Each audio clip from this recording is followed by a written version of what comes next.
नमस्कार दोस्तों। RPSC first grade का जो पेपर 2 है मैथमेटिक्स का, उसका हम सॉल्यूशन और आपको एनालिसिस जो है वो मैं करवा रहा था। तो लास्ट में हमने लेक्चर 1 कंप्लीट किया, जिसमें 10 क्वेश्चन हमने किए थे। डिटेल में मैंने आपको समझाए थे क्वेश्चन को। ज़रूरी है कि आप अच्छे से समझ भी सकें। शॉर्ट ट्रिक्स पे भी हो सकते हैं क्वेश्चन, बिल्कुल हो सकते हैं। मैं चाहूँ तो आपको शॉर्ट ट्रिक्स से छोटे छोटे तरीक़ों से करवा सकता हूँ, लेकिन छोटे तरीके से कराने से आप उस पूरे क्वेश्चन को नहीं समझ पाएंगे, क्योंकि जैसा कि मैंने बता चुका कि अभी शॉर्ट ट्रिक्स किस काम की। पेपर तो हो चुका है, अब तो आपको डिटेल समझना चाहिए कि एनालिसिस करना चाहिए पेपर का, कि पेपर कैसा आया है, क्वेश्चंस कैसे आए हैं, डिटेल में क्वेश्चन के सॉल्यूशन कैसे हैं, ताकि कहीं ना कहीं ये दोबारा आपके किसी न किसी रूप में काम आ सके।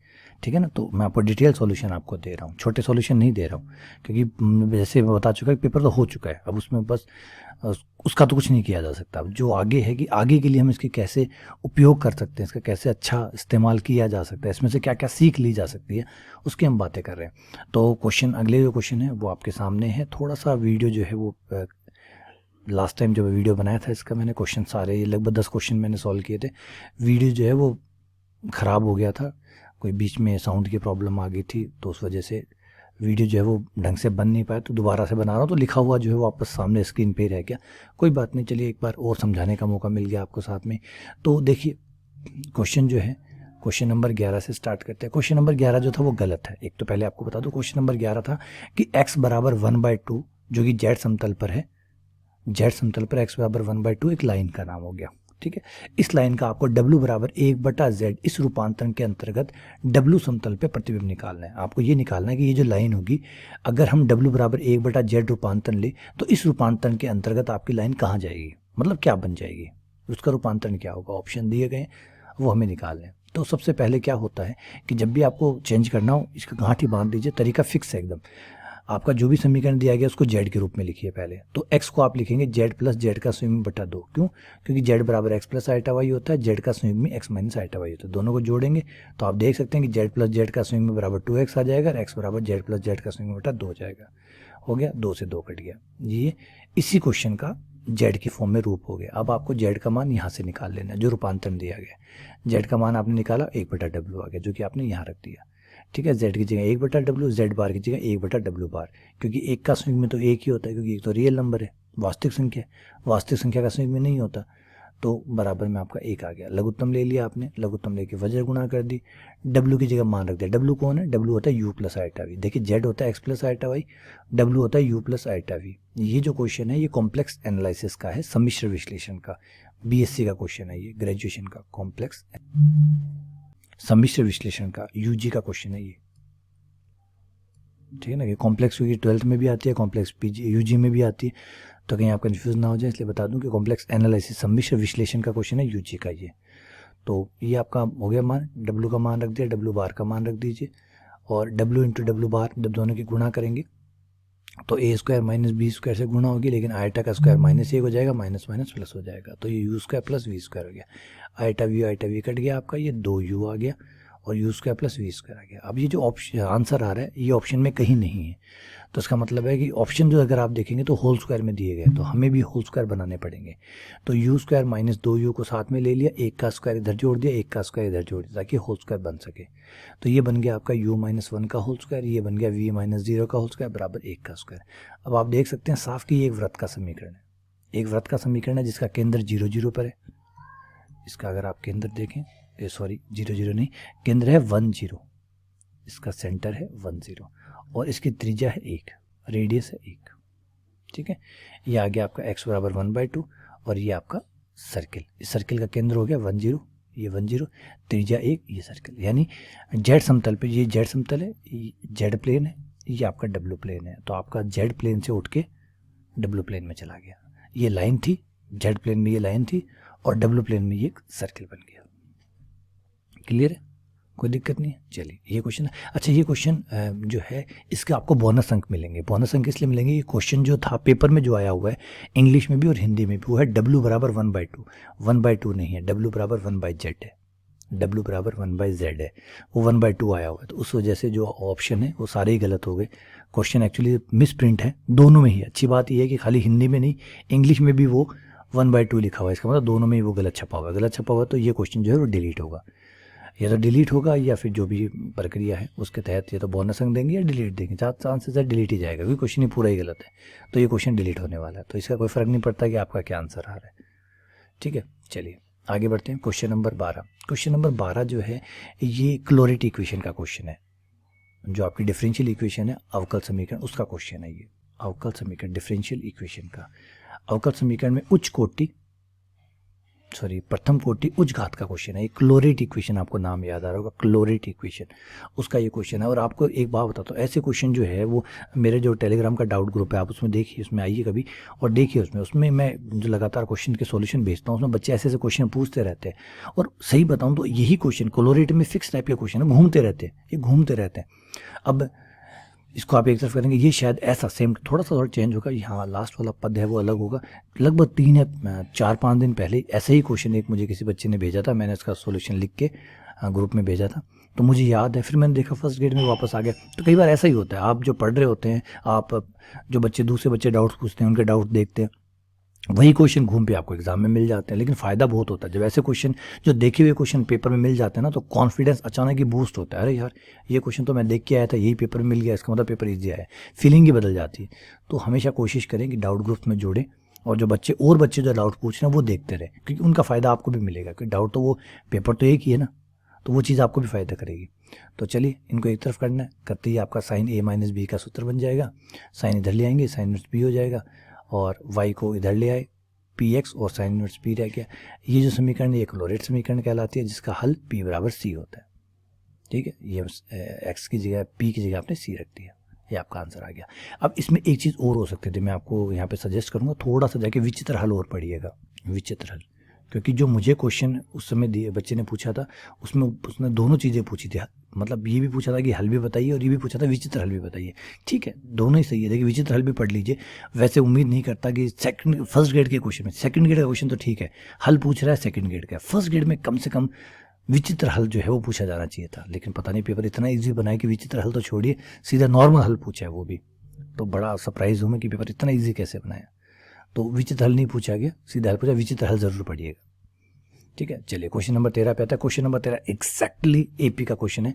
ये 3 पद जो है वो एपी में है, एक्स का मान बता रहे हैं। ये 3 पद जो है वो एपी में है, मतलब आपके समांतर श्रेणी में है। तो आपको ये बताना है कि एक्स का मान क्या है। बहुत इजी क्वेश्चन है, और आपको बताऊं, आप जाके एसआर सैनी की बुक उठा के देख लीजिए, एसआर सैनी की बुक में ये क्वेश्चन है, और एसआर सैनी की बुक में क्वेश्चन नहीं, ये क्वेश्चन पहले किसी न किसी कंपटीशन में ऑलरेडी आया हुआ है। तो कंपटीशन, जो पुराने कंपटीशन वाले क्वेश्चन है वो भी घूमते रहते हैं। नए क्वेश्चन आपको पूरे पेपर में अगर आप उठाएं तो बहुत कम क्वेश्चन होंगे जो ओरिजिनल होंगे, ज़्यादातर क्वेश्चन होंगे इधर उधर से उठा के डाले हुए हैं। कोई आईआईटी में आया हुआ है, कोई एआईट्रिपल में आया हुआ है, कोई यूपी में आया हुआ है, कोई पंजाब में आया हुआ है, कोई हरियाणा में आया हुआ है, कोई इधर उधर आया हुआ है। यही क्वेश्चन घूम फिर के या किसी एनसीईआरटी का, किसी आरबीएससी क्वेश्चन है, वो एसआर सैनी का क्वेश्चन है, वैसे उठा के क्वेश्चन बने हुए, मतलब खुद क्वेश्चन बने हुए बिल्कुल नज़ारत है, नए के बराबर ही मिलेंगे आपको। चलिए आ जाते हैं वापस से। समांतर श्रेणी में है तो इसका डबल इन दोनों के जोड़ के बराबर होगा। ठीक है, 2 को पीछे ले जाइए पावर में, यहाँ दोनों लोग प्लस में है, लोग जब प्लस में होते हैं तो गुणा बदल जाते हैं, ये गुणा में बदल गए, लोग से लोग कट कर देंगे। 2 की पावर x को एक बार सिंपल करने के लिए y लिख लेते हैं, y लिख लिया। ठीक है, इसको खोल दिया, ब्रैकेट को खोलने के बाद में ये आ गया, थोड़ा सॉल्व किया, द्विघात समीकरण बन गई। द्विघात समीकरण के गुणनखंड किए, 2 गुणनखंड आ गए। y का मान -1 आया, y का मान 5 आया। y कौन है? 2 की पावर x है, 2 की पावर x चरघातांकी फलन होता है। याद रखिए चरघातांकी फलन कभी भी नेगेटिव नहीं आते, कभी भी नेगेटिव नहीं आते, माइनस कभी नहीं आ सकते। तो y बराबर -1 नहीं हो सकता, तो y बराबर 5 होगा, तो 2 की पावर x बराबर 5। अब आप इसमें लोग ले लीजिए, लेकिन लोग भी थोड़ी समझदारी से लीजिए। लोग भी वो लीजिए जिसका बेस 2 हो, जिसका आधार 2 हो। ऐसा क्यों? जब आप बेस आधार वाला 2 लेंगे तो x आगे आ जाएगा। लोग 2 जब बेस और मान दोनों सेम होते हैं तो लोग का मान 1 हो जाता है। तो इसलिए आप लोग 10 वाला भी ले सकते थे, लोग 2 वाला लेंगे तो अच्छी बात रहेगी, दोनों सेम होगी, 1 आ जाएगा, तो ये 1 आ गया, तो ये हो गया। और आंसर भी आप देखेंगे तो आधार 2 वाला ही आंसर है। ऑप्शन जो दिए गए उन सब में आधार 2 है, तो उस हिसाब से एकदम सही बैठेगा। क्लियर है?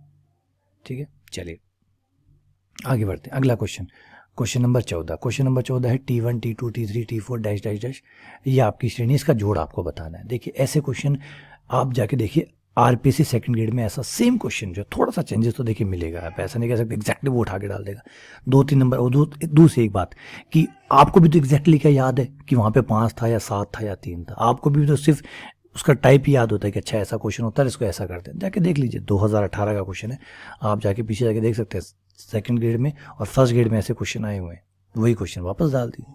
तो अधिकतर तो पुनरावृत्ति भी मिलेगी आपको क्वेश्चनों की, जो पुराने आए हुए हैं वापस आ रहे हैं। अब इस क्वेश्चन को करना क्या है, देखिए ट्रिक्स हो सकते हैं, शॉर्ट ट्रिक्स मना नहीं कर रहा, बहुत आसानी से भी हो सकते हैं, लेकिन शॉर्ट ट्रिक्स आपको याद आती नहीं है पेपर में, और आती है तो शॉर्ट ट्रिक्स सोचने में 1 मिनट निकल जाता है। इससे बेहतर है जो आपका मूल तरीका है उसी पे फोकस करें, है ना। बच्चे सोच रहे शॉर्ट ट्रिक ढूंढ रहे हैं, पता चल रहा है शॉर्ट ट्रिक 1 मिनट 2 मिनट बाद में आ रही है, पहले ढूंढ रहे हैं इस शॉर्ट ट्रिक से हो जाएगा क्या, इससे हो जाएगा क्या, दिमाग भर लिया शॉर्ट ट्रिक से, पता नहीं काम कर रही है नहीं कर रही। तो बेहतर है सीधा सीधा अपना मूल तरीके पे आइए, वो काम करेगा। n बराबर 1 से लेकर अनंत तक, इसको आपको nवां पद बना लीजिए, ये आपका पहला पद, ये दूसरा, ये तीसरा, ये चौथा। तो 3 5 7 9, पहले ऊपर वाले का nवां पद बना लीजिए। ऊपर वाली समांतर श्रेणी है, कैसे, क्योंकि इन दोनों के बीच का अंतर 2, इन दोनों के बीच का अंतर 2, इन दोनों के बीच का अंतर 2, सबके बीच का अंतर 2 है, तो a + n - 1 इंटू डी बन गया। यही होता है समांतर श्रेणी का nवां पद। a का मान 3 + n - 1, d का मान 2 रख दिया, ब्रैकेट खोलिए, 2n+1 आ गया, तो ये 2n+1 आ गया। अब यहाँ बहुत आसान है, क्योंकि ऊपर 3 है तो नीचे 1 है, ऊपर 5 है तो नीचे 3 है, 7 है तो 5 है, यानी 2 कम चल रहा है, ऊपर जो भी आ रहा है नीचे 2 कम है, तो 2n+1 में से 2 घटा दीजिए, तो ये है 2n-1, ये नीचे वाला आ गया। यही ऐसे होता है, nवां पद बनाने की कोशिश करिए। सीक्वेंस एंड सीरीज का टॉपिक है कॉलेज के अंदर, यूजी के अंदर, अनुक्रम एवं श्रेणियों को, वो पढ़िए, उसमें आपको nवें पद बनाने पड़ते हैं, और nवें पद बहुत काम आते हैं। तो यह nवां पद बन गया आपका। अब बस आपको थोड़ी सी ट्रिक लगानी है। ट्रिक ये कि नीचे 2n-1 है, वो फैक्टोरियल के अंदर है, उसको बदल नहीं सकते, ऊपर वाले को बदल लेते हैं। 2n+1 को इस तरीके से लिख लिया, 2n-1 + 2 जोड़ करेंगे तो वापस 2n+1 आ जाएगा। फिर हम इसको अलग अलग कर देंगे, दोनों भाइयों को अलग अलग कर दिया। अलग अलग करने के बाद में फैक्टोरियल में से जो आता है उसको बाहर लेते ही फैक्टोरियल 1 कम हो जाता है, तो फैक्टोरियल 1 कम हो गया, 2n-2 हो गया, 2n-1 कट गया, 1/2n-2 + 2/2n-1, ठीक है। अब आप अलग अलग करके ब्रैकेट्स खोल दीजिए। n का मान 1 रखने पर 0 आ गया, 1/फैक्टोरियल 0, 2 रखने पर 2 × 2 4, 4 में से 2 गया, तो 1/फैक्टोरियल 2, 1/फैक्टोरियल 4 डैश डैश। यहाँ रखेंगे आप, यहाँ सब विषम आएंगे, देखिए n का मान 1 रखने पर 1 आएगा, 2 रखने पर 3 आएगा, 3 रखने पर 5 आएगा, और 4 रखने पर 7 आएगा, एंड डैश डैश चलता रहेगा। अब आपको यहाँ देखिए थोड़ा सा मज़ेदार कि फैक्टोरियल में सारे उल्टे हैं और ये सारे सम वाले हैं, मतलब इवन है, ये सब ओड है। इन सब के जोड़ का फॉर्मूला होता है, मैं आपको फॉर्मूला बना के दिखा देता हूँ ताकि आपको लंबे समय तक याद रहे। ये होता है आपका ई, ये होता है ई इनवर्स। ई इनवर्स में क्या होता है, plus minus plus minus plus minus चलता है ई वाला ये, लेकिन प्लस माइनस आता है। ई के पावर एक्स से बनाए हुए हैं, ई के पावर एक्स का जो विस्तार है उसमें x बराबर 1 और x बराबर -1 रखेंगे तो दोनों विस्तार आपको मिल जाएंगे। दोनों को जोड़िए, जोड़ते आपके विषम वाले कट जाएंगे, सम वाले सब जुड़ के 2 बार आ जाएंगे, ये 2 आ गया, 2 मतलब 2 बार आ रहे हैं सब, 2 को आप इधर ले आइए, ये आ गए। ये सारे विषम वालों सम वालों का जोड़ जो है वो है e + e इनवर्स बटा 2। लेकिन अगर हम दोनों को घटा दे तो आपको विषम वालों का जोड़ मिल जाएगा, ये विषम वालों का जोड़ हो गया। तो सम वाले और विषम वालों को पकड़ लीजिए, इसको लिख लीजिए कहीं पे कि जो सम वाले हैं उनका जोड़ होता है e + e इनवर्स बटा 2, विषम वालों का जोड़ होता है e - e इनवर्स बटा 2, और यहाँ पर हमें दोनों की जरूरत पड़ेगी, e + e इनवर्स बटा 2, e - e इनवर्स बटा 2। ये मान रख दिया, लघुत्तम लिया, सॉल्व किया, ये आंसर आ गया। क्लियर है, कुछ छोटा हो गया, बिल्कुल सही है। चलिए अगले क्वेश्चन पे आते हैं, क्वेश्चन नंबर 15। बहुत प्यारा क्वेश्चन है यार, बहुत अच्छा क्वेश्चन डाला था। क्वेश्चन 15 में कहा गया था कि एक सदिश, ध्यान से सुनिएगा, एक सदिश जो बी और सी जिस तल को निर्मित करते हैं, बी और सी के जो द्वारा बना हुआ तल है उसके वो समतलीय, मतलब उसी तल पर है। आपका जो सदिश जो आप निकालने वाले हो, मान लीजिए उसका नाम एक्स सदिश है, उस एक्स सदिश को आप निकालने वाले हो, वो बी और सी के समतलीय और ए के लंबवत है।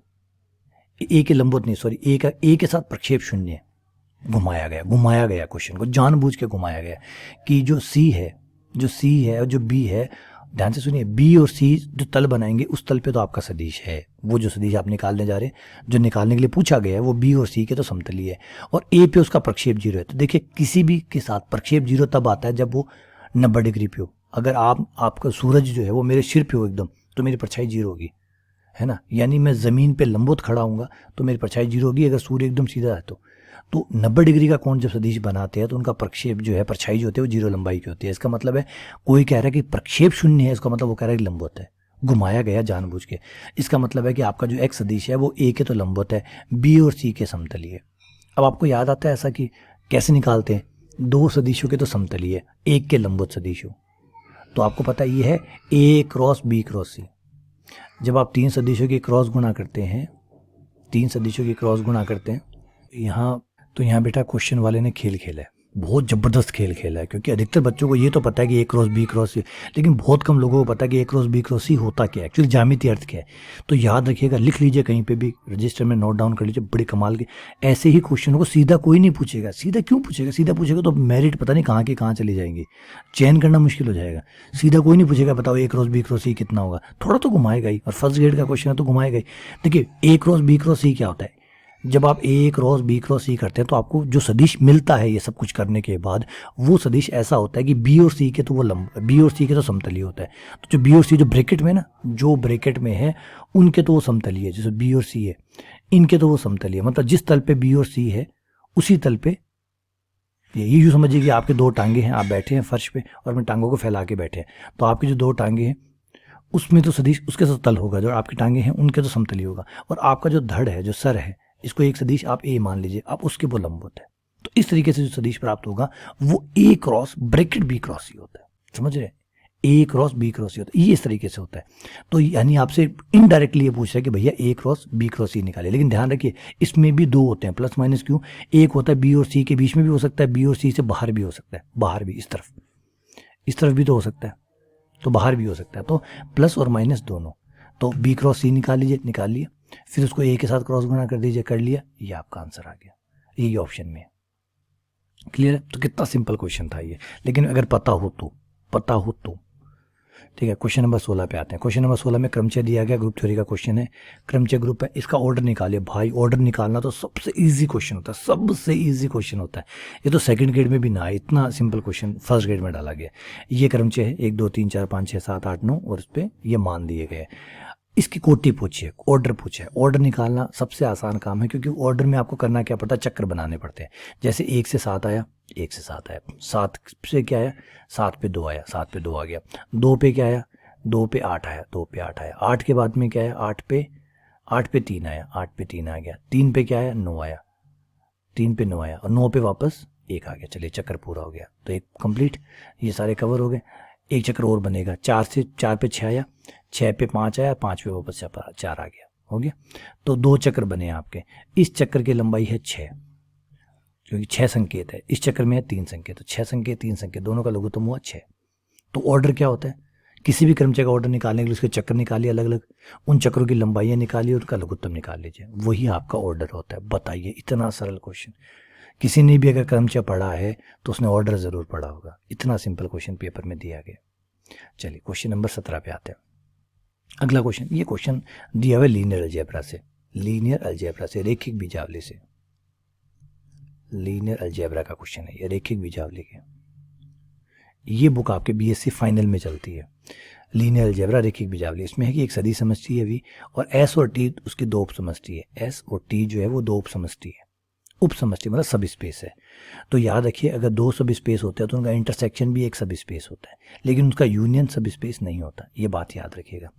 अब इसमें पूछा गया है लीनियर स्पान। लीनियर स्पान का मतलब होता है कि जो आपका स्पेस है एस, जो भी आपका समुच्चय एस है, उसके सदिशों को अगर संचय बनाया जाए, मतलब उनको मिक्स किया जाए, मतलब उनको जोड़ा जाए, किसी भी अचर संख्याओं से गुणा करके जोड़ा जाए, तो जो नए सदिश बनेंगे उन सबको इकट्ठा कर लिया जाता है, तो उसको कहते हैं लीनियर स्पान।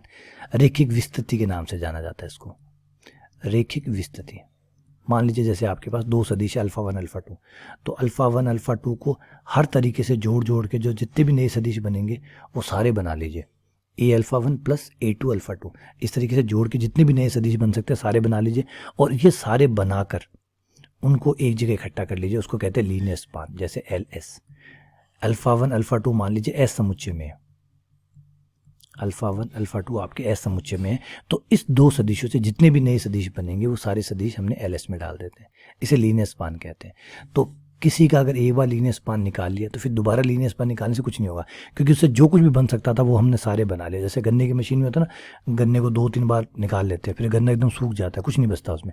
अब अगर मान लो फिर कोई आए और आके कहीं नहीं मैं दोबारा गन्ने में से को निकालूंगा जूस, तो कुछ बचता ही नहीं है, वो सारा निकल चुका होता निचोड़। तो अगर आपने एक बार लीनियर स्पान कर लिया, मतलब विस्तृति कर ली, तो दोबारा लीनियर विस्तृति करने से कुछ नहीं बचता, वही आएगा जो पहले आ चुका है, कुछ बचता ही नहीं उसमें। अब आपको एक कमाल की बात बताऊँ, ये जो क्वेश्चन है ये क्वेश्चन नहीं एक्चुअली, ये पर में है।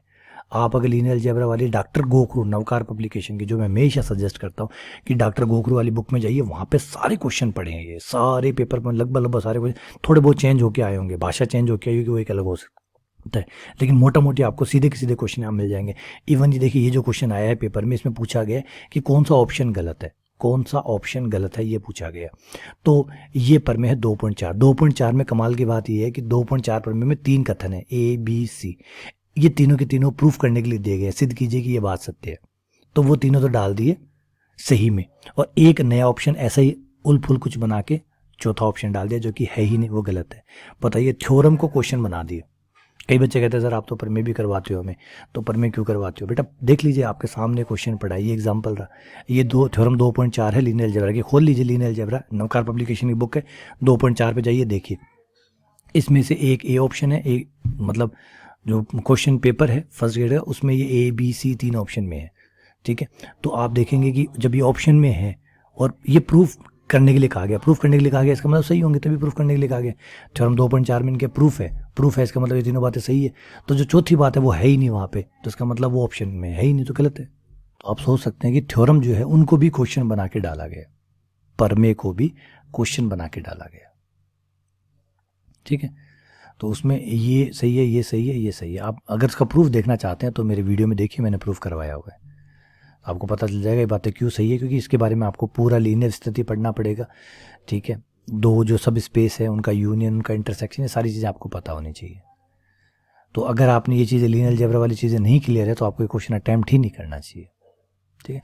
चलिए आगे बढ़ते हैं। अगला क्वेश्चन है, ये बहुत सिंपल आया यार, फलन से इतना सिंपल क्वेश्चन की उम्मीद कैसे कर सकते हैं पता नहीं, लेकिन डाला गया। इसके परास पूछिए। सब जानते हैं कि जो परास का मतलब ये पूछा गया कि फलन का मान कहाँ तक जाएगा, कहाँ से शुरू होकर कहाँ तक जाएगा। तो मोड का मान सही से शुरू कीजिए। मोड का मान हमेशा 0 से बड़ा या 0 के बराबर होता है, कभी भी माइनस का हो ही नहीं सकता। सब जानते हैं, बच्चा जानता है कि मोड का मान कभी माइनस का नहीं होता, मतलब या तो 0 से बड़ा होता है या 0 के बराबर होता है। दोनों तरफ आप माइनस से गुणा कर दीजिए, कर दिया, दोनों तरफ 1 जोड़ दीजिए। ऐसा क्यों कर रहे हैं आप? क्योंकि आपको वापस से ये बनाना है, ये आपका फलन के बराबर है। बन गया 1 minus mod x minus 2 less than equals to 1, ये आपका f(x) बन गया। इसका मतलब ये दिखा रहा है कि फलन का मान 1 से छोटा या 1 के बराबर है। फलन का मान 1 से छोटा, यानी फलन का मान 1 को पार नहीं करेगा, ज़्यादा से ज़्यादा 1 तक जाएगा। 1 तक जाएगा इसका मतलब माइनस अनंत से लेकर 1 तक, 1 से पीछे पीछे जाता रहेगा, आगे नहीं जाएगा। तो 1 फाइनल बाउंड्री है, 1 से पीछे पीछे जाएगा, यानी 1 पे से पीछे पीछे जाएगा, कहाँ तक? माइनस अनंत तक। तो फलन का मान माइनस अनंत से लेकर 1 तक होगा। ये आपकी प्रास हो गई, रेंज हो गई। बताइए, ये छोटी छोटी ट्रिक हैं। ये तो जब आप फलन पढ़ाते हैं ना, फलन में जब प्रास पढ़ाते हैं ना, तो शुरुआत के जो पहला दूसरा एग्जाम्पल होता है वो इन्हीं का लेते हैं हम, समझाने के लिए कि देखिए आप ऐसे भी, ये ट्रिक है, आप ऐसे भी निकाल सकते हैं। इतना सरल क्वेश्चन डाला है।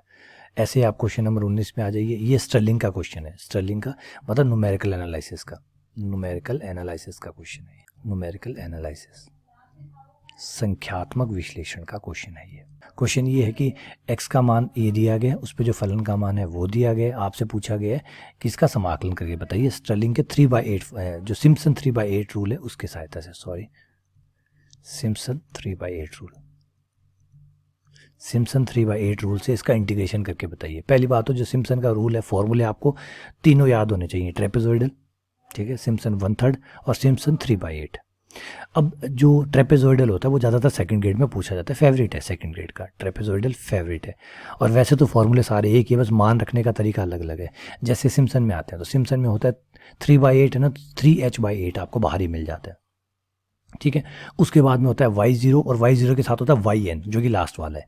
अब आपका यहाँ कौन है? y0, y1, y2, y3, क्योंकि ये सबसे पहले वाला 0 कॉल होता है, y0, y1, y2, y3। तो y0 ये हुआ, yn ये हुआ, तो ये दोनों साथ में आ गए। प्लस फिर 3 आता है, 3 गुणज आता है। 3 के साथ जो 3 के गुणज नहीं है वो आते हैं, जो बच गए। एक तो y0 छोड़ दीजिए, yn छोड़ दीजिए, इसके अलावा जो बच गए 3 के पहाड़े में नहीं आने चाहिए, वो नंबर ले लीजिए। तो y1 और y2 3 के पहाड़े में नहीं आते, वो आ गए। प्लस और कोई होता जो 3 के पहाड़े में नहीं आता, जैसे y1, y2, y4, y5, y7, y8, ये सब इसमें आते। फिर 2 आता है इनटू जो 3 के गुणज है वो आते हैं, 3 के गुणज मतलब y3 y6 y9 वो आते हैं।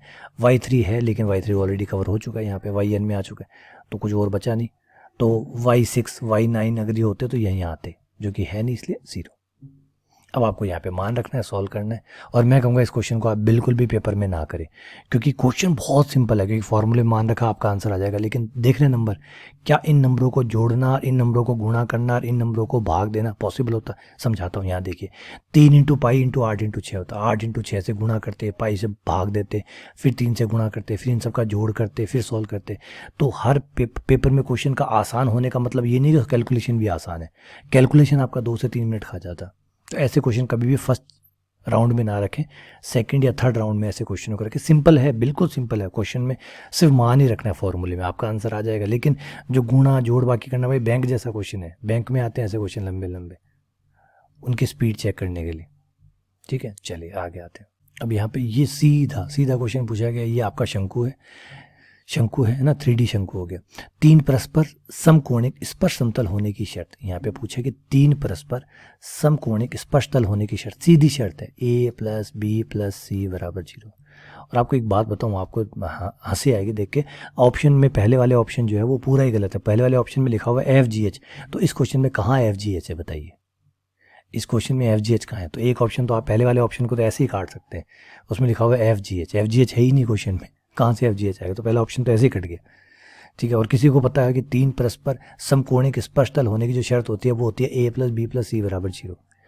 मतलब कोण के अंदर मैंने 5-6 चीज़ें बताई हुई है कि ये 5-6 चीज़ों में से ही पूछेगा, उसके अलावा कुछ बचता ही नहीं उसके पास, तो उन्हीं में से है। जैसे एक था व्युत्क्रम शंकु, शंकु पे 2 क्वेश्चन डाल दिए, बताइए इस बार 2 क्वेश्चन। और मैंने जब 3D वाले पढ़ाया था, मैंने बताया था कि यहाँ पे आपके पास 3 चीज़ें हैं, गोला है, बेलन है, शंकु है।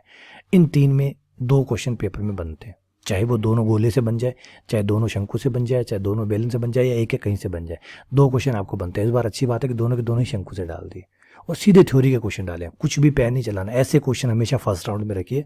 इन क्वेश्चनों में आपको कुछ भी नहीं करना पड़ता, या तो आपको आता है या आपको नहीं आता। जीके की तरह ये क्वेश्चन कि भाई 3 परस्पर समकोणिक स्पर्श तल होने की शर्त, या तो आपको पता है या नहीं पता। ऐसे नहीं है कि आप बना रहे हैं, लिख रहे हैं, सॉल्व कर रहे हैं, नहीं, ये थ्योरेटिकल क्वेश्चन है।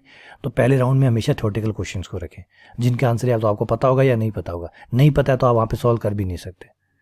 तो चलिए, उम्मीद करता हूँ कि 10 क्वेश्चन ये और अच्छे से आपको समझ में आ गए होंगे। डिटेल से समझा रहा हूँ मैं, देखिए डिटेल से समझा रहा हूँ। उम्मीद कर रहा हूँ कि आपको ये सारे क्वेश्चन अच्छे से समझ में आ रहे हैं। फिर भी कोई डाउट अगर आपको रहता है तो मेरे टेलीग्राम ग्रुप में आइए, मुझे बताइए, मैं उनके और सॉल्यूशन और अच्छे से करवाने की कोशिश करूँगा। चलिए आगे बढ़ते हैं क्वेश्चन नंबर 21 पे आते हैं।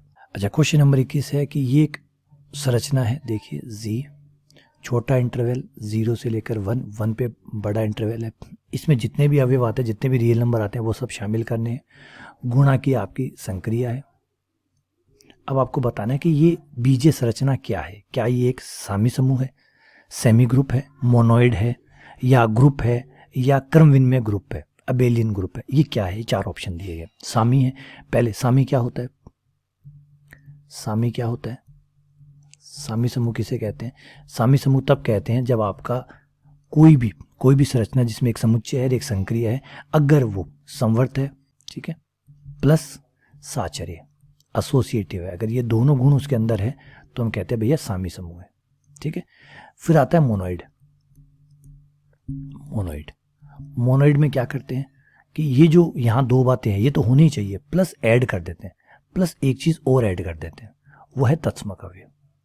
अगर तत्समक अवयव और विद्यमान है उस संक्रिया के लिए, जो भी संक्रिया विद्यमान है उस संक्रिया के लिए अगर तत्समक अवयव और विद्यमान है आपके पास, तो हम कहते हैं भैया मोनोइड है। ठीक है, फिर आ जाता है ग्रुप में हम क्या कहते हैं कि ये जो 3 बातें हैं ये तो रहेंगी, प्लस इसके साथ साथ सभी अवयवों का प्रतिलोम अवयव भी विद्यमान होना चाहिए। अगर प्रतिलोम अवयव और विद्यमान हो जाता है प्रत्येक अवयव का, तो हम कहते हैं कि ग्रुप है। तो ग्रुप में ये 4 शर्तें होती हैं, 1 2 3 4, ये चारों पूरी करता है तो ग्रुप कहलाता है। फिर उसके बाद में आपका आता है क्रमविन्मय ग्रुप। क्रमविन्मय ग्रुप में क्या होता है कि इस शर्त में एक शर्त, इन चारों में एक और ऐड कर देते हैं, क्रमविन्मयता, मतलब अबेलियन भी होना चाहिए, कम्यूटेटिव भी होना चाहिए, क्रमविन्मयता। ठीक है, अब हमें देखना है कि हमारा ये जो दिया गया है ये समुच्चय और ये संक्रिया किन किन शर्तों को पूरा करता है। पहले समझिए कि क्या दिया गया है। हमें दिया गया सारे रियल नंबर जिसमें 0 शामिल नहीं है, से लेकर 0 के बाद में जो भी है वो सब शामिल है, से लेकर 1 तक। 1 शामिल है, 1 पे मैं डार्क कर देता हूँ, 1 शामिल है, 0 शामिल नहीं है। 0 शामिल नहीं है बेटा, 1 शामिल है। तो 0 से 1 के बीच में जितने भी नंबर है वो सब के सब शामिल है। ये हमारा जी है, ये हमारा, ठीक है। संक्रिया है हमारी गुणा की, संक्रिया है बेटा गुणा की। तो कौन कौन से नंबर हुए हमारे पास, ये बता दीजिए। हमारे पास हुआ 1/2, हमारे पास हुआ 1/3, 1/4, 1/5, ये सारे नंबर हमारे पास है, ठीक है। अब पहले तो आप बताइए कि कोई भी 2 नंबर अगर मैं यहाँ बीच में से लूँ और उनकी गुणा करूँ तो वापस यहाँ आएगी नहीं आएगी? तो जवाब है हाँ जी बिल्कुल आएगी। कोई भी 2 नंबर सोच लीजिए यहाँ से, कोई भी 2 नंबर। ऑब्वियसली बात है, अगर दोनों नंबर 1 से छोटे हैं, 0 और 1 के बीच में हैं, दोनों नंबर 1 से छोटे हैं, तो उनकी गुणा भी 1 से छोटी आएगी। 1 से छोटी आएगी मतलब यहीं कहीं आएगी, क्योंकि यहाँ 1 से छोटे सारे नंबर हैं। तो आप तो यूँ समझिए कि आप 2 नंबर ले रहे हैं जो 1 से छोटे हैं, तो उनकी गुणा भी 1 से छोटी आएगी। इसका मतलब समवर्त तो है, समवर्त तो है। और गुणा जो होती है वो साचर्य होती है। गुणा में साचर्य तक की भी प्रॉब्लम ही नहीं आती।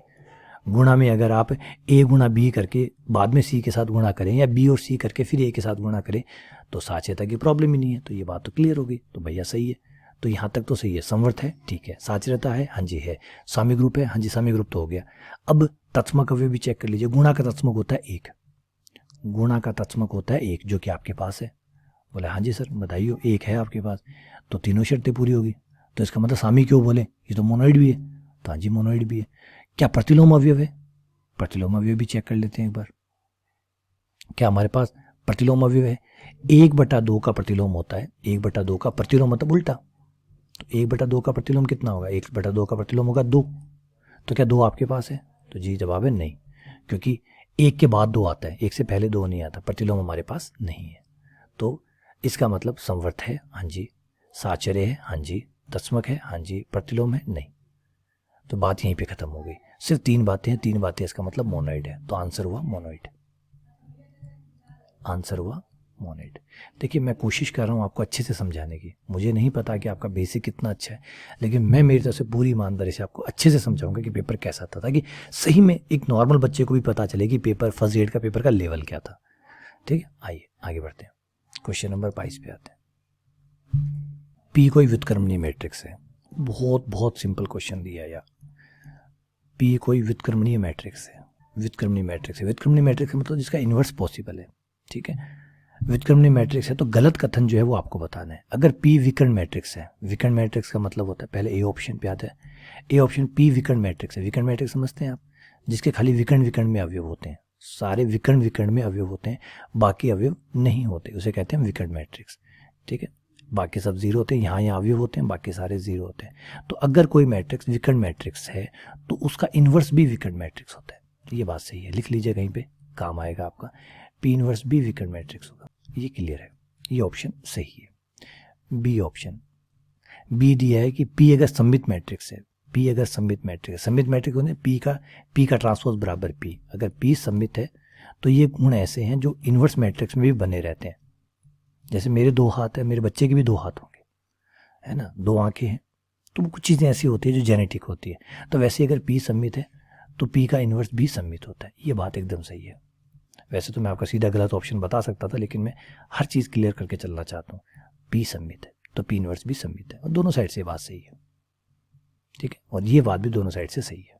अगर पी विकर्णीय है तो पी इन्वर्स भी विकर्णीय होगा, पी इन्वर्स विकर्णीय है तो पी भी विकर्णीय होगा, ठीक है। आ जाइए सी पे आते हैं। सी ऑप्शन है कि पी अगर अदिश मैट्रिक्स है, स्केलर मैट्रिक्स। अब ये अदिश मैट्रिक्स क्या होती है? देखिए विकर्ण मैट्रिक्स से एक कदम आगे है अदिश मैट्रिक्स। उसमें क्या होता है कि ये तीनों बराबर भी होते हैं, जैसे ए ए ए, इसे स्केलर मैट्रिक्स कहते हैं, अदिश मैट्रिक्स जिसके विकर्ण भी बराबर होते हैं, ठीक है। तो इसका पी इन्वर्स भी अदिश मैट्रिक्स होगा। ये बात भी सही है, तीनों बातें सही है। और आपको सच्ची बताऊं तो चौथा ऑप्शन इतना गलत है, इतना गलत है कि 3 ऑप्शन देखने की जरूरत ही नहीं थी। चौथा ऑप्शन देखिए, आप खुद बता देंगे गलत है। पी की सारणी का मान है 6, पी इन्वर्स की सारणी का मान भी 6 होगा। अब बताइए, नॉर्मल से नॉर्मल बच्चे से पूछिए ये बात, वो बता देगा गलत है। क्योंकि जब पी का मान 6 है, पी की सारणी का मान 6 है, तो पी इन्वर्स उल्टी है, तो पी इन्वर्स की सारणी का मान कितना आएगा बताइए आप। अगर उल्टी सारणी, सीधी सारणी का मान 6 है तो उल्टी सारणी का मान क्या होगा? 1/6। तो सीधी सीधी गलत है नहीं। तो इतना घटिया ऑप्शन दिया है, इतना घटिया ऑप्शन दिया है कि आपको 3 ऑप्शन पे अगर कोई डाउट भी है ना तो कोई दिक्कत नहीं है। चौथा ऑप्शन मतलब भर भर के गलत है, 100% गलत है। एक देते तो एक का उल्टा एक हो सकता है, बात ठीक है, 6 का उल्टा 6 थोड़ी होता है, तो सबको पता है। मतलब मैं कह रहा हूँ ना, एक 11th क्लास में जिसने मैट्रिक्स पढ़ी हो, सारणी पढ़ी हो, उसे पूछिए कि पी की सारणी का मान 6 बताइए, पी इनवर्स का क्या होगा, तो वो कहेगा सर उल्टा होगा, 1/6 होगा, 6 कैसे होगा। तो इतना गलत ऑप्शन दिया है, चूज करने की जरूरत ही नहीं पड़े। चलिए आगे बढ़ते हैं, बताइए पेपर कितना सरल दिया। अगला क्वेश्चन नंबर 23। क्वेश्चन नंबर 23 है y बराबर e की power m sine inverse x। ये आपका y है और e की power m sine inverse x है। तो हमें इसमें पूछा गया 3 बार अवकलन करिए इसका। कमाल है भाई, 3 बार अवकलन करना ही पड़ेगा। 3 बार अवकलन करिए और फिर वो जो अवकलन है उसमें x का मान 0 रखिए और बताइए क्या आएगा। 3 बार अवकलन करिए, फिर उसका जो अवकलन है वो उसमें x बराबर 0 रखिए और बताइए कितना आंसर आएगा। तो सिंपल सी बात है, आप आराम से इसको कर सकते हैं। पहले एक बार अवकलन कर लें, dy by dx। First time अवकलन करने पर पहली बार अवकलन करूंगा तो ये हो जाएगा e की पावर m, e के तो अवकलन e होता है, उसमें तो कुछ चेंज होता नहीं है। फिर साइन इनवर्स का हो जाएगा आपका 1/√1 माइनस एक्स स्क्वायर, और हम m को ना भूल जाएं इसलिए ये वाला m आ गया। ठीक है, अभी आपका वापस इसकी जगह आप y लिख सकते हैं, वापस इसकी जगह y लिख सकते हैं। my/√1 माइनस एक्स स्क्वायर हो गया, वजह गुणा कर दीजिए, क्योंकि यहाँ पे अगर हम अवकलन करेंगे तो थोड़ा बड़ा हो जाएगा। चाहे कर सकते हैं, देखिए दिक्कत कुछ नहीं है, प्रॉब्लम कोई नहीं, अगर आप यहाँ चाहे यहाँ पे भी कर सकते हैं, लेकिन यहाँ अगर हम करते हैं तो फिर तीसरा और करना है हमें, तो थोड़ा सा आसान रहे, हम भैया को इधर भेज देते हैं ताकि आसान रहे। तुम आ जाओ भैया इधर, ताकि कि हम बड़े ही आराम से हंसते हंसते दोबारा अवकलन कर सकें। दोनों साइड वर्क कर दें तो और भी आसान हो जाए। कर दीजिए, पूछना किसको है। 1 minus x square dy by d x का square m square y square. तो दोबारा करेंगे तो 1 माइनस एक्स स्क्वायर बाहर, इसका हो जाएगा 2dy by d x d2y by d x square plus dy by d x का होल स्क्वायर को छोड़ दिया, और इसका हो गया 1 minus 2x square y square का 2y, खुद y का dy बाई डी एक्स। अब आप 2 dy बाई डी एक्स पूरे क्वेश्चन में से काट सकते हैं। 2 dy बाई डी एक्स ये रहे, 2 dy by d x, 2y यहाँ से ले लीजिए, dy बाई डी एक्स यहाँ से ले लीजिए, 2 dy बाई डी एक्स पूरे क्वेश्चन में से कट सकते हैं। और हमें तो काटना ही है क्योंकि उससे आसान होता है काम। 1 minus x square d2y by d x square, और यहाँ आपका एक x बचा, एक आपका dy बाई डी एक्स बचा। ठीक है, देख लीजिए सही है। अब एक बार और अवकलन कर दीजिए क्योंकि d³ चाहिए आपको। एक बार और करते हैं, 1 माइनस एक्स स्क्वायर बाहर, ये हो गया आपका d³ बटा D x cube plus d2y by d x square को बाहर छोड़ा, ये हो गया 1 माइनस 2x, फिर x को बाहर छोड़ा, फिर आपने dy बाई डी एक्स को बाहर छोड़ा, x का 1 हो गया, फिर इसका किया m स्क्वायर आपका बाहर, y का dy बाई डी एक्स, ये लीजिए। ठीक है, अब आपको x का मान 0 रखना है, तो सबसे पहले वही काम निपटाइए, क्योंकि देखिए लिखा हुआ है आपको x का मान 0 रखना है। x का मान 0, d2y बाई x का मान यहाँ 0 रखते ये ख़त्म, x का मान 0 रखते ये भी ख़त्म, और ये आपका इस तरफ आ जाएगा, और dy बाई डी एक्स का मान अभी हमें चाहिए होगा 0 पे, निकाल लेते हैं। 2 मिनट वेट कीजिए, dy बाई डी एक्स निकाला हुआ है हमारा पहले भी। dy बाई डी एक्स का मान भाई 0 पे चाहिए, dy बाई डी एक्स का मान हमें 0 पे चाहिए। तो जैसे ही 0 रखेंगे, साइन इनवर्स 0 का मान 0, a की पावर 0 का मान 1, ये 1 हो गया, ये m हो गया, ये खाली m आ गया, क्योंकि x का मान 0 रखते ये 1 आ जाएगा, m आ गया, तो यहाँ पे ले जाके m रख दिया। अब आप सोच रहे हैं सर ये क्वेश्चन तो सिंपल था। बेटा सिंपल बिल्कुल नहीं था, ये क्वेश्चन सिंपल नहीं था, ये ट्रिकी था, जानबूझ के ट्रिकी बनाया गया था। अगर आप इसको सीधा का सीधा 3 बार अवकलन करते तो ये क्वेश्चन बहुत फैल जाता।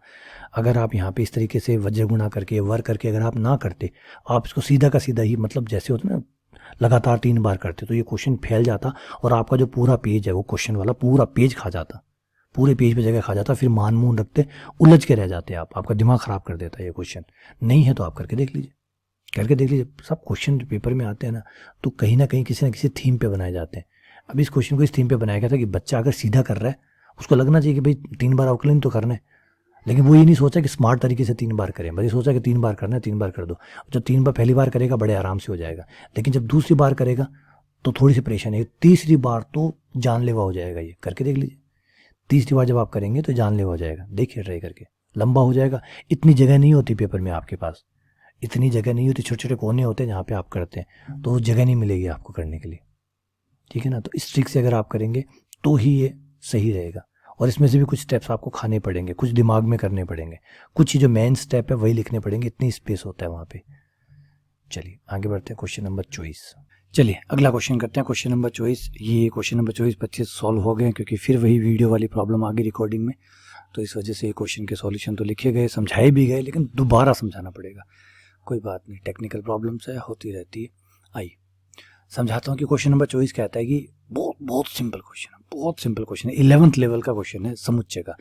ए एक समुच्चय है 1 2 3, बी समुच्चय है 3 4, सी है 4 5 6। ठीक है, क्वेश्चन में पूछा गया कि ए और बी का काट्य गुणन करें, फिर ए और सी का काट्य गुणन करें, फिर उनका इंटरसेक्शन ले, तो किसके बराबर आएगा। 4 ऑप्शन दिए गए हैं, वो बताना है। तो बताइए इतना क्वेश्चन, मतलब ये तो आप ऐसे कर लीजिए, ए और बी का काट्य गुणन कर लीजिए, थोड़ा लंबा जाएगा।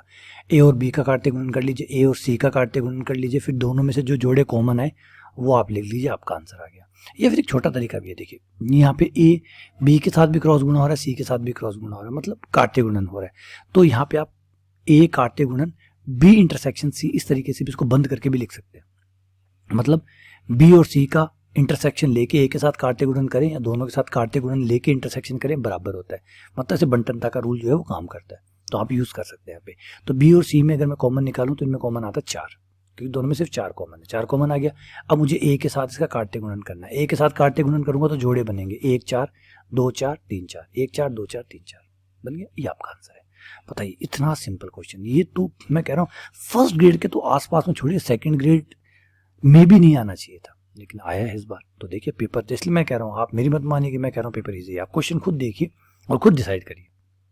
चलिए ये क्वेश्चन थोड़ा सा अच्छा था, ग्रुप थ्योरी का क्वेश्चन था ये क्वेश्चन ग्रुप थ्योरी का है, अच्छा क्वेश्चन है, ये ठीक बना है, लेकिन कोई बहुत कॉम्प्लिकेटेड ये भी नहीं है।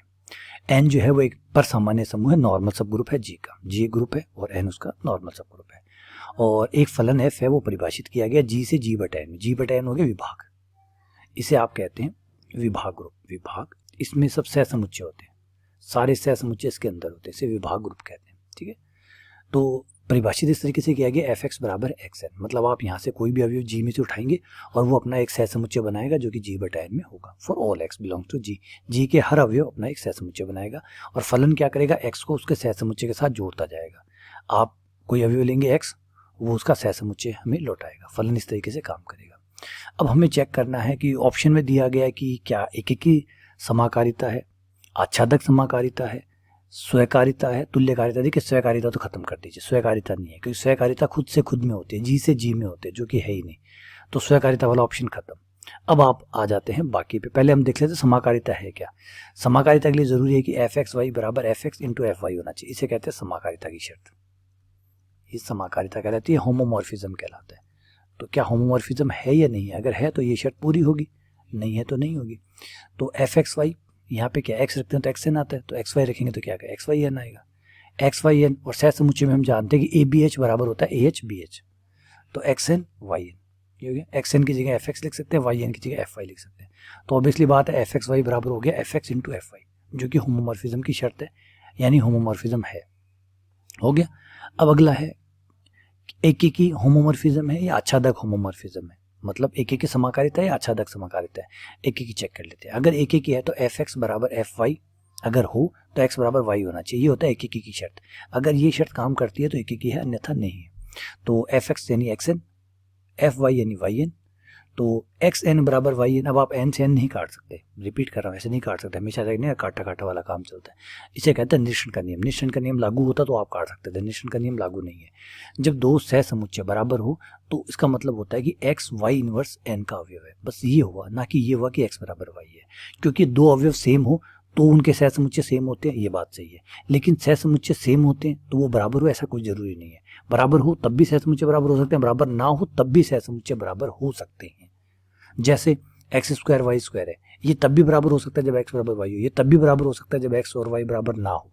जैसे एक्स बराबर 3 और वाई बराबर -3, एक्स और वाई बराबर नहीं है लेकिन फिर भी एक्स स्क्वायर वाई स्क्वायर बराबर है। तो सह समुच्चय जो है वो एक्स और वाई के बराबर होने पे तो बराबर होते ही हैं, लेकिन बराबर ना हो तब भी बराबर हो सकते हैं। तो हम श्योर होकर नहीं कह सकते कि एक्स बराबर वाई है, तो ये बात लागू नहीं होती, इसका मतलब एक ही नहीं है। ठीक है, एक ही हट गया। आच्छादक चेक कर लेते हैं। आच्छादक में आपको क्या चाहिए, आच्छादक में आपको चाहिए कि जो जी और जी बटा एन है, जी बटा एन का हर अवयव का यहाँ पे पूर्व प्रतिबिंब विद्यमान है। तो जी बटा एन में मान लीजिए एक्स एन है, एक्स एन अगर बना है, कोई भी जी बटा एन का भी उठाइए, एक्स एन उठा लिया, एक्स एन अगर बना है तो जरूर एक्स रहा होगा, क्योंकि बिना एक्स के तो एक्स एन नहीं बन सकता, तो एक्स यहाँ रहा होगा, और अगर एक्स यहाँ रहा होगा तो फलन ने एक्स पे एक्स एन को जोड़ दिया होगा। बात तो सही है यार, एकदम सही है। कोई और एग्जाम्पल समझा देता हूँ। सपोज कीजिए यहाँ पे कोई भी ए एन ले लिया, अब ए एन अगर यहाँ बना है तो ऑब्वियसली बात है ए रहा होगा, तभी ए एन बना होगा, बिना ए के तो ए एन नहीं बन सकता, और ए अगर रहा होगा तो फलन ने ए पे क्या कर दिया होगा, ए एन जुड़ गया होगा। तो इसका मतलब क्या कोई वहां उस तरफ जी बटा एन में कुछ हो और यहाँ ना हो, क्या ऐसा हो सकता है? तो जवाब है बिल्कुल नहीं हो सकता। अगर वहां कुछ होगा तो यहाँ पे भी वो होगा ही होगा, यानी हर प्रतिबिंब की पूर्व प्रतिबिंब जरूर विद्यमान होगा। क्लियर? चलिए आगे बढ़ते हैं। इसका मतलब हो गया कि आच्छादक समकारिता है, एक एक ही नहीं है। और तुल्यकारिता नहीं हो सकती। क्यों? कि तुल्यकारिता तब होती है जब एक एक ही होता है, आच्छादक होता है और समाकारी होता है, तब एक एक ही आच्छादक समाकारिता होती है। इसलिए ये सिर्फ और सिर्फ आच्छादक समाकारिता, एक एक ही नहीं है। ठीक है, आइए क्वेश्चन नंबर 26 पे आते हैं। क्वेश्चन नंबर 26 कह रहा है वाई बराबर जेड माइनस एक्स। ये क्वेश्चन बहुत ही कॉम्प्लिकेटेड था, बहुत कॉम्प्लिकेटेड क्वेश्चन था। एक्चुअली ये क्वेश्चन था ही नहीं कंपटीशन वाले बच्चों के लिए, खासकर जो एवरेज या नॉर्मल अबव एवरेज है उनके लिए भी नहीं था। ये कोई या तो बहुत ब्रिलियंट बच्चा हो या फिर जो कोचिंग इंस्टीट्यूट वाले पढ़ा रहे हैं उन लोगों का मेंटल लेवल चेक करने का क्वेश्चन था कि उनकी मैथ्स कैसी है। तो देखिए बहुत टफ क्वेश्चन था, बहुत पेपर में होने का सवाल ही नहीं उठता। सबसे पहले समझाता हूँ कि क्यों नहीं उठता। देखिए वाई बराबर जेड माइनस एक्स, ये एक रेखा है। वैसे दो समतल है, दो समतलों के काटने से एक रेखा बनती है, ये बात तो आपको पता होगी। ये दो समतल, इनके काटने से एक रेखा बनती है। एक तो क्वेश्चन ये बात ही है। ये जो रेखा बनेगी वो रेखा, और ये जो प्रश्न दिया गया, इस प्रश्न में t बराबर पाई बाई 2 पे जो बिंदु बनेगा उस बिंदु पे स्पर्शरेखा खींचिए, वो स्पर्शरेखा, दोनों स्पर्शरेखाओं के बीच का कोण ज्ञात करिए। दोनों स्पर्शरेखाओं के बीच का कोण। अब कॉम्प्लिकेटेड क्यों है, आइए समझाता हूँ। सबसे पहले इस समतल को लिखिए पूरा करके, पूरा मतलब x और z नहीं है इसमें, तो 0x y प्लस 0z बराबर 0। एक समीकरण ये है y बराबर 0, एक समीकरण है z माइनस एक्स बराबर 0। z माइनस एक्स को लिख लीजिए माइनस एक्स, y है नहीं तो 0y प्लस z बराबर 0 हो गया। दो समतल है, आपकी रेखा की जो दिशा होगी, आपके जो दो अभिलंब है, इन दोनों समतलों के जो अभिलंब होगा उन दोनों की क्रॉस गुणा कर लीजिए, इससे आपकी रेखा की दिशा आ जाएगी। और हमें दिशा ही चाहिए क्योंकि हमें तो कोण निकालना है ना, हमें तो दो स्पर्शरेखाओं के बीच का कोण निकालना है, मतलब दोनों की दिशाएं चाहिए। दिशा मिल जाए तो हम कोण निकाल सकते हैं। तो इसकी दिशा, इसकी जो रेखा है उसकी दिशा मान लीजिए ए है, ए बराबर हो जाएगा n1 क्रॉस n2। मैंने क्रॉस गुणा क्यों की? क्रॉस गुणा इसलिए की कि आपके दो समतलों के काटने से जो रेखा बनती है वो रेखा दोनों के लंबवत होती है, यानी आपके पहले अभिलंब और दूसरे अभिलंब दोनों के लंबवत होती है। अब यहाँ चित्र में भी देख सकते हैं, आपके पहले अभिलंब और आपके दूसरे अभिलंब, दोनों अभिलंब की ये लंबवत होती है। इसलिए आपका जो रेखा होती है उसकी दिशा जो है वो दोनों के क्रॉस गुणा से आती है, कि क्रॉस गुणा जो है वो लंबिक सदिश देता है, लंब सदिश देते हैं, तो आपका लंब सदिश आ जाएगा। तो n1 क्रॉस n2 करिए, आपका ए सदिश आ जाएगा। क्रॉस गुणा की, ये आपका ए सदिश आ गया। अब बी सदिश और कॉम्प्लिकेटेड है। बी सदिश क्या है? इस प्रश्न, ये जो भी प्रश्न है इसका पाई बाई 2 बिंदु पे आप स्पर्शरेखा निकालिए। तो मान लीजिए ये कर्व इस तरीके से है, ये कर्व का कोई बिंदु है t बराबर पाई बाई 2, इस बिंदु को मैंने मूल बिंदु यानी ध्रुव के साथ मिला दिए, तो ये आर सदिश बन गया। अब अगर ये आर सदिश है तो स्पर्शरेखा की दिशा हमेशा D r over d T होती है। D r over d T जो होता है वो स्पर्शरेखा की दिशा होती है, या यूं मानिए D r over d T क्या होता है? वेग होता है, नहीं होता? D r over d T वेग होता है, नहीं होता? कौन सा? स्पर्शरेखीय वेग। तो ये आपका वेग की दिशा हो जाएगी D r over d T. तो हमें ये जो है D r over d T हमारे लिए वेग का काम करेगा, स्पर्शरेखीय वेग का काम करेगा, तो ये हम निकाल लेते हैं। तो हमारे पास x है, y है, z है, r सदिश बना लेते हैं। r सदिश हो जाएगा xi प्लस वाई जे प्लस जेड के। आप x का, y का, z का मान रख दीजिए, d r over d t निकाल लीजिए, ये d r over d t आ गया, d r over d t आ गया। D r over d t आने के बाद t का मान पाई बाई 2 रख दीजिए, t का मान पाई बाई 2 रख दिया, ये b सदिश आ गया। अब आपके दोनों की दिशा आ चुकी है, इसकी दिशा भी आ चुकी है और उसकी दिशा भी आ चुकी है। और दोनों की दिशा आने के बाद में आप क्या करेंगे? डॉट गुणा, क्योंकि कॉस थीटा बराबर होता है a डॉट b बटा a का परिमाण b का परिमाण, दोनों सदिशों को रखिए और ये आपका कोण आ गया। तो इस तरीके से आप कोण निकालेंगे। बड़ा कॉम्प्लिकेटेड क्वेश्चन था, है ना। चलिए आगे बढ़ते हैं। Question number 27। क्वेश्चन नंबर 27 है कि ये दो बिंदु आपको दिए गए हैं, एक तो है 11 पाई बाई 3 और दूसरा है आपका 8 माइनस पाई बाई 6। इन दोनों बिंदुओं के बीच की दूरी ज्ञात कीजिए। देखिए दूरी, ये जो रूप लिखे हुए हैं ये आपके कार्तीय रूप नहीं है, एक्स वाई की फॉर्म नहीं है। देखिए कोण आ रहा है, कोण आ रहा है, इसका मतलब ये ध्रुवीय रूप है आपके। ये है आपका r1, ये है आपका कोण θ1, r1, और ये p बिंदु मान लेते हैं, ये q बिंदु मान लेते हैं। बहुत सिंपल क्वेश्चन पूछा गया है। और pq जो है, बीच की दूरी जो होती है ध्रुवीय दूरी, वो इस तरीके से इस फॉर्मूले द्वारा निकलती है। अगर आपको पहले से पता है तो ठीक है, नहीं पता है तो लिख लीजिए r1 का स्क्वायर प्लस r2 का square plus 2r1 r2 cos θ2 minus θ2। Theta 2 minus theta 1। देखिए जैसे ध्रुवीय रूप वाला आपको याद नहीं होगा तो कार्तीय रूप वाला याद है आपको, x2 माइनस x1 का square plus y2 minus y1 का स्क्वायर। उसी को जब आप ध्रुवीय रूप में चेंज करते हैं तो ये आता है। तो आप r1 का मान रख दीजिए, r1 का मान है 11, 11 का हो गया 121 प्लस r2 हो गया 8, 8 का स्क्वायर हो गया 64, 11 दूनी 22, 22 गुना 8 176। ये देखिए 2 दूनी 22, 22 गुना 8 16, 176। ठीक है, कॉस थीटा 2 माइनस थीटा 1 दोनों को घटा लीजिए, ये माइनस ये है हमारा 30 डिग्री, ये 60 डिग्री, दोनों को घटाएंगे 90 डिग्री आ जाएगा और कॉस 90 का मान 0 होता है तो ये 1, तो ये अंडर रूट 185 आ गया। ये आपका आंसर हो गया। बहुत सिंपल, मैंने कहा ना बहुत सिंपल यार, पता नहीं कितना पेपर सिंपल क्यों बनाया, वही जाने। सीधे फॉर्मूले, कोई खेल ही नहीं खेल रहा कि भाई ऐसे करो। हाँ, इक्के दुक्के क्वेश्चन तो डाले गए, तो हमें कौन से पूरे क्वेश्चन करने, हमें कौन से पूरे के पूरे 150 में से 150 करने, हमें भी तो 50-60 तो हम ऐसे भी छोड़ने वाले। तो कुल मिला के जो पेपर है वो भाई अल्टीमेट, बहुत सिंपल पेपर, फर्स्ट ग्रेड जैसा टेस्ट ही नहीं आ रहा। X square y minus 2x plus y बराबर 0, x square y minus 2x plus y बराबर 0। ये क्वेश्चन बहुत, ये ठीक लगा मुझे। अब बताता हूँ इसमें क्या मज़ेदारी है। देखिए, और इसमें x के बारे में बताया गया भाई x जो है वो 1 से कम है, मोड 1 से कम है। मैं बताऊंगा कि x का मान मोड से 1 से कम क्यों दिया गया, उसके पीछे जो कारण है वो भी आपको, ये आपका y हो गया। ठीक है, अब यहाँ पे क्वेश्चन में पूछा गया है वो बड़ा इंटरेस्टिंग है। क्वेश्चन में ये है कि भैया y plus y cube plus y की पावर 5, वाई की पावर 5 बटा 1, नीचे आएगा आपका x, x के क्यूब बटा 3 एंड डैश डैश। एक बात बताइए, क्या पहचान रहे ये ऊपर वाला क्या है? नहीं पहचान रहे, हो सकता है नहीं पहचाने, क्योंकि ऊपर वाला जो है वो बड़ा अजीब है। ये विस्तार है 1/2 लोग 1 प्लस एक्स बटा 1 माइनस एक्स का।